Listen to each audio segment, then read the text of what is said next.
Here from Now Spinning Magazine, and first of all a warm welcome to all the channel's new subscribers and new patrons who've recently come on board to support Now Spinning. It's great to see you here, and also thank you for all the comments and emails and messages I've been receiving recently. It really means a great deal, and I'm doing my best to get back to all of you. Well, this is a special review as it's one of my favourite bands, and it is the new album by Deep Purple, Turning to Crime. And I'll admit, as much as I am such a huge fan of this band who have been part of my life, and every offshoot, every musician, whoever joins, I go off and collect everything that they've done as well, going back in time and going left and right as I find out other sessions from these different musicians. And I just love everything about them. So I find it very difficult to be subjective to say what is not a good Deep Purple album. There are just some better than others, but they're all great. However, when I heard about this one appearing, and I heard the rumour it was an album full of covers, at first I refused to believe this was true, and I thought it was just a rumour, or someone had got it wrong. I am not a fan of cover albums. In fact, my UFO collection is incomplete by one album, and that is the album they did full of cover versions. I've streamed it and I've tried, and I just don't like it. And so when I saw this was happening, I thought, oh God, you know what? Why are they doing this? However, what I forgot was, of course, that Deep Purple started off back in those early days of Mark I, doing lots of cover versions. But what they did was they purpleized them. They made them their own. We all know when you listen to Help by the Beatles by Deep Purple, it's nothing like it. It's a track on its own. And who am I, who are we as rock fans to say this is what our heroes should do? This is what my band should do. I want them to do this. I mean, the reason why we like musicians and the reason why we have these conversations saying, what's the new album by X, Y, and Z like? It's because we're curious. We want to see what boundaries they're pushing and what they might do next. We don't really want albums to be exactly the same as what's gone before. And I doubt if any band really should sit down around the table and go, but what will the fans think? What have we got to do for the fans? They do it for themselves. So with that mindset, I thought I'd open my ears and my eyes to what could be coming at me in this, in 2021. And we have to remember that in 2020, most musicians were technically unemployed as they couldn't go out and do their craft and play live. So this, you could see, was an interim project. However, now it's here. It's far from an interim project. Honestly, this is brilliant. It is such a fun-filled album. I've been playing it non-stop.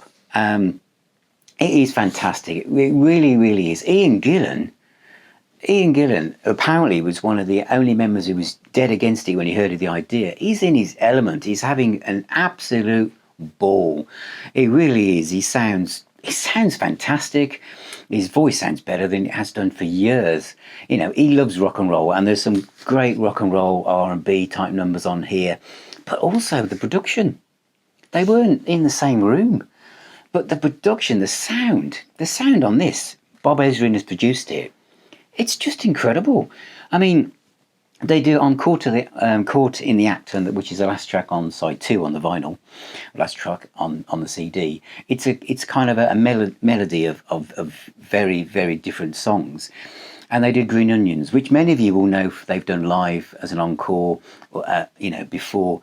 But here, Don Airey's keyboard and the Hammond and the different, kind of textures and colours of what he does, and the sound from Steve Morse, it's just incredible. It's like being in the room with the band. It's such a live recording, all of them. Ian Pace, Steve Morse, Roger Glover. You can hear them, you can hear the bass lines. It is incredible. Highlights. There's nothing I don't like and I thought there would be.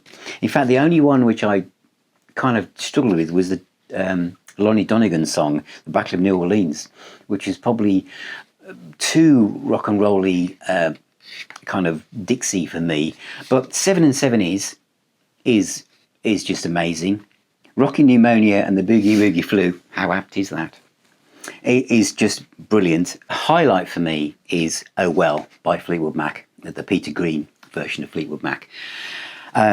This is incredible, and it was hearing this track before I bought the album that that really made me realise this was going to be an exciting project.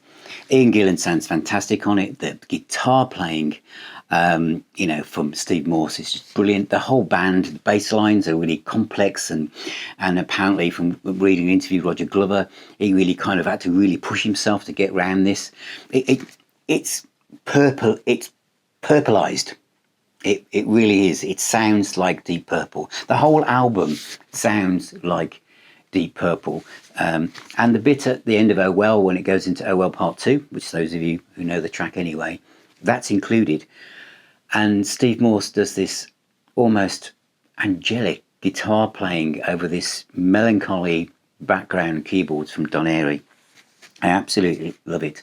And you've got Watching the River Flow and Let the Good Times Roll. And I know some of you will think, oh, that old chestnut. Yeah, it is, but it's been deep purpled, and it's just fun, in these dark times that I've mentioned before when I do my channel updates. This music, this album is just perfect soundtrack to get us through, what could be a difficult winter for many of us. And it's fantastic. And then we've got the Little Feat track, Dixie Chicken, which is great. And then again, you might think these are more obvious choices like Shape of Things by the Yardbirds, but it's a great version, and it's different to what you might expect. Battle of New Orleans I mentioned, and then, kind of the wild card for me, but a great track because I love Bob Seger, is Lucifer from the Mongrel album. This is a great track, and who knew that that somebody within the ranks was a great Seeger fan. I wonder if this is Morse. But there's some great Hammond in this from Don Airey. And then we've got a classic one like White Room, which apparently the record label really wanted them to push out first as a single. But they do it beautifully. And the guitar playing, Steve Morse is just brilliant on it. And then Caught in the Act, which has Allman Brothers, Led Zeppelin, Spencer Davis, Going Down by Don Nix, all sorts of stuff. It's a fantastic album. Anyway, for those of you thinking, well, Phil's convinced me now, what package did I go for? I went for the vinyl and I went for the CD. So I'm just going to show you what these look like right now. So this is the vinyl album. This comes in various different colours and shapes and sizes. But I went for the clear vinyl version, which was the easiest one to find online for me. So it's a gatefold sleeve with a picture of the band there. Looks as if they've just been arrested. What's interesting, for those of you who might not know this, is each one of these photographs was taken by a different photographer and then obviously all sent to have the same effect applied to them. So it looks as if it's from the same photo shoot. But the whole band were in different parts of the world when they made this. That's the back cover. Now the vinyl album, is pressed at 45 RPM. So I'm telling you that so you don't have a strange surprise if you play it at the wrong speed. So these are the inners, for the inner sleeves for the album. And sometimes you hear about clear vinyl, but this really is clear vinyl, as you can see. Can't get much clearer than that. And the sides 3 and 4.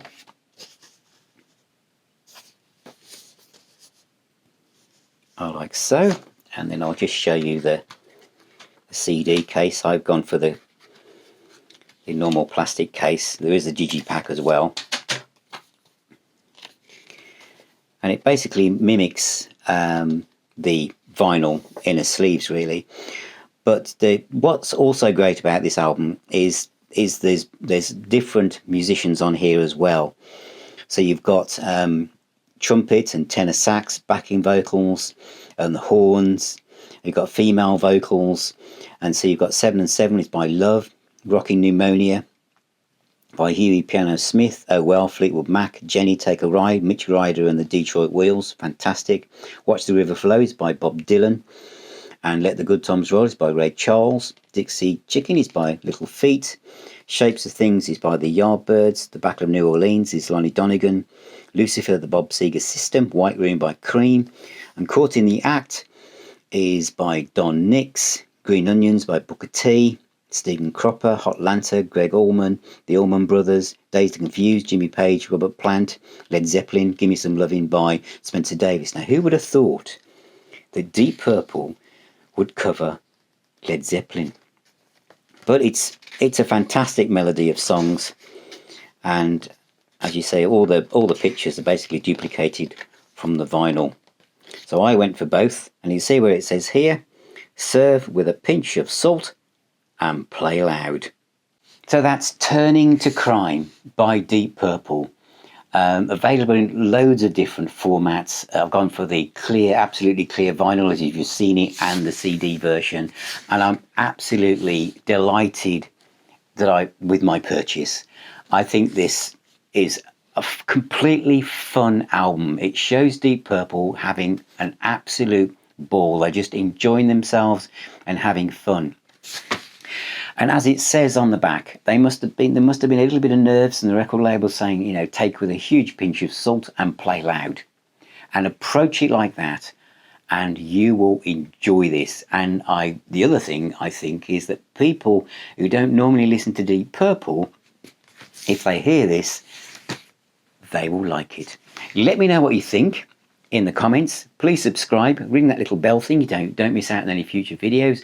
Thank you for supporting me, and I shall see you on my next video.